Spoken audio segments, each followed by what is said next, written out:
시시각각 변하는 총선의 중요 이슈와 현장 분위기를 전해드리는 선거 상황실입니다.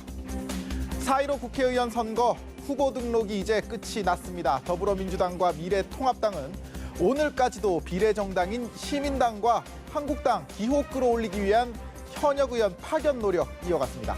관건은 역시 당명이 비례대표 투표용지 어디에 적히느냐였는데요.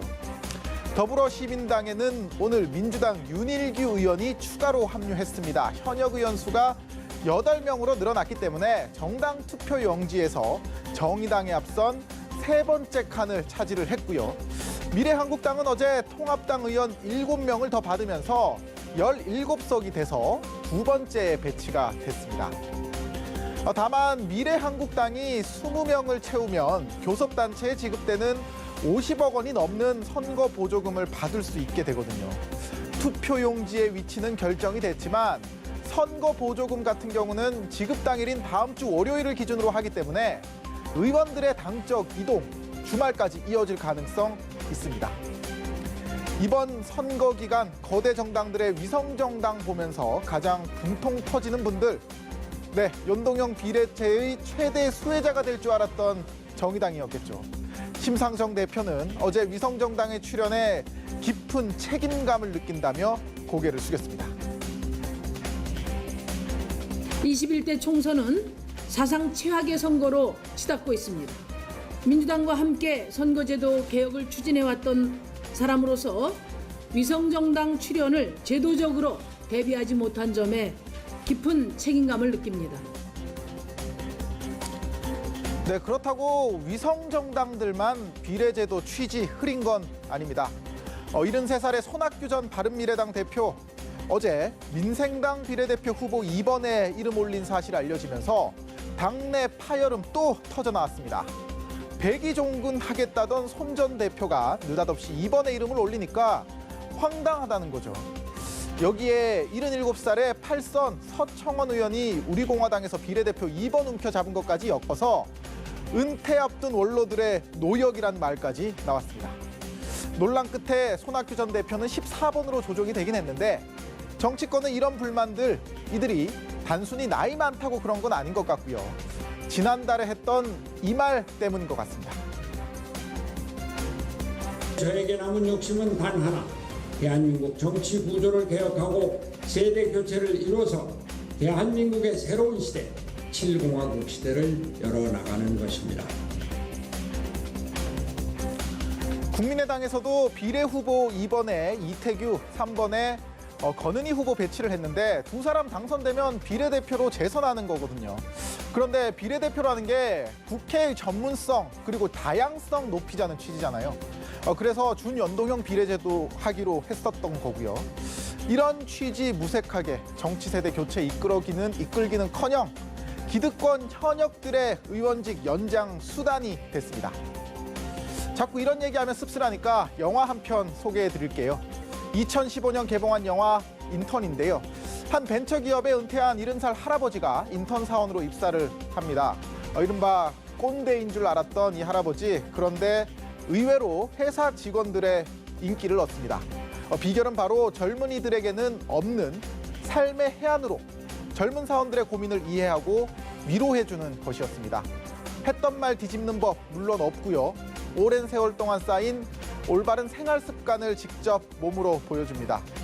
백전노장의 품격과 지혜, 지금 우리 정치권에 필요한 것이 아닐까 싶습니다. 지금까지 선거 상황실이었습니다.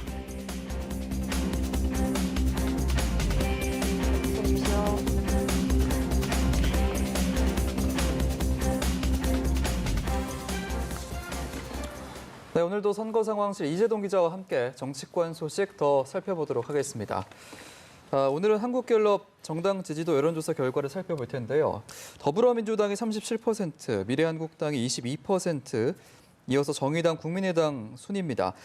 그리고 비례정당 결과도 보면 어제 리얼미터 결과 비슷하게 더불어시민당이 앞서고는 있지만 미래한국당과 1%포인트밖에 차이가 나지 않고 있습니다. 지금 이 여론조사 결과 좀 어떻게 분석을 하고 계신지요? 일단 여야 정당 지지도와 비례정당 지지율을 한번 비교를 해봐야 될 것 같은데요. 미래통합당 지지율이 지금 22% 나왔는데 비례정당인 미래한국당은 24%가 나왔거든요. 예. 정당 지지도가 그대로 비례정당으로 옮겨간 것으로 보이고요. 다만 민주당의 지지율은 37%가 나왔는데 비례연합인 더시민당 지지율은 25%가 나왔습니다. 대신 또 다른 친문 비례정당인 열린민주당 지지율 9% 나왔거든요. 예.